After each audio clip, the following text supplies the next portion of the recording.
যারা একদমই করলা পছন্দ করেন না তিতার কারণে তারা একবার হলেও আমার এই ভিডিওটা দেখে যাবেন। অবশ্যই আপনাদের পরের দিন থেকে করলাটা এত ফেভারিট হবে যে আপনাদের করলা ভাজি ছাড়া আর কোনো ভাজি পছন্দ হবে না। তো চলুন আমরা কি করে ভাজিটা করলাম দেখে আসি। এখানে আমি মোটা করে করলাটাকে কেটে নিলাম, তারপর এখানে আবার আলুও একদম করলার সাইজে মোটা করে কেটে নিলাম। আপনারা আছে অনেকে পাতলা করে কাটেন, তো এটা মোটা করে ভাজি করলে অনেক মজা হয়। আর এখানে আমি 2টা মুরগির ডিম নিয়ে নিলাম।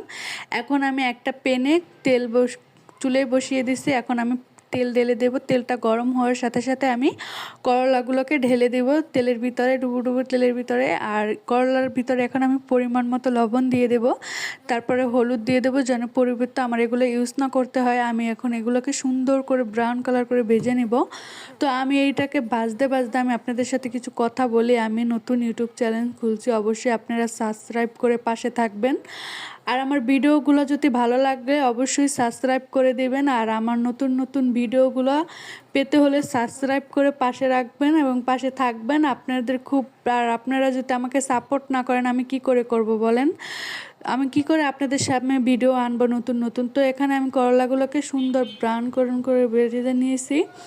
এবার আমি এখানে করলাগুলোকে আমি উঠিয়ে নিব একটা চামচের সাহায্যে। এটাকে আমি উঠিয়ে নিলাম তেল জড়িয়ে।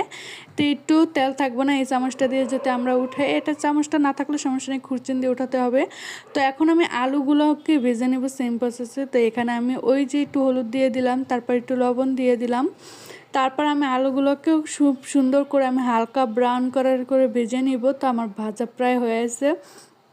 তো অবশ্যই আপনারা কিন্তু এই ভাজিটা মিস করবেন না, একবার হলেও বাসায় ট্রাই করে দেখবেন, আপনাদের খুব ভালো হবে ভাজিটা। আর একদম অনায়াসে ভাত খেতে পারবেন এটা দিয়ে পেটটা ভরে।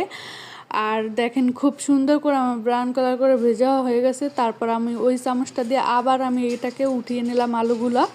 ওঠানোর পরে দেখেন সুন্দর মতো এক প্রসেসে উঠিয়ে নিয়েছি। তারপরে যে অবশিষ্ট যে তেলগুলো আছে ওইটার ভিতরেই আমি মূলত ডিমটা এবং পেস্টটা করবো। এখানে আমি পেস্ট কুচি এবং কাঁচামরিচ কুচি দিয়ে দিলাম, তারপরে সামান্য একটু লবণ দিয়ে দিলাম, কারণ লবণটা তো আমি আগে করলা এবং আলুতে দিয়ে দিয়েছি, যার কারণে এত লবণ লাগবে না।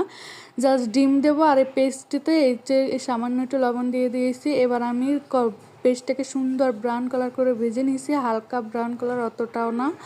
তো এখন আমি মূলত যে ডিম 2টাকে ফাটিয়ে রেখেছিলাম ওই ডিম 2টাকে আমি এখন সুন্দর করে দিয়ে একদম ভেঙে তারপরে যে পেস্টটা আর কাঁচামরিচটার সাথে আমি মিশিয়ে নিব। আমার মিশানো হয়ে গেছে। এই ফাঁকে আমি একটা ম্যাগি মশলা দেবো, আর এই মশলাটা যাতে আপনাদের কাছে না থাকে স্কিপ করতে পারেন, সমস্যা নাই। তো আমি এই মশলাটা দিয়ে দিলাম। এই মশলাটা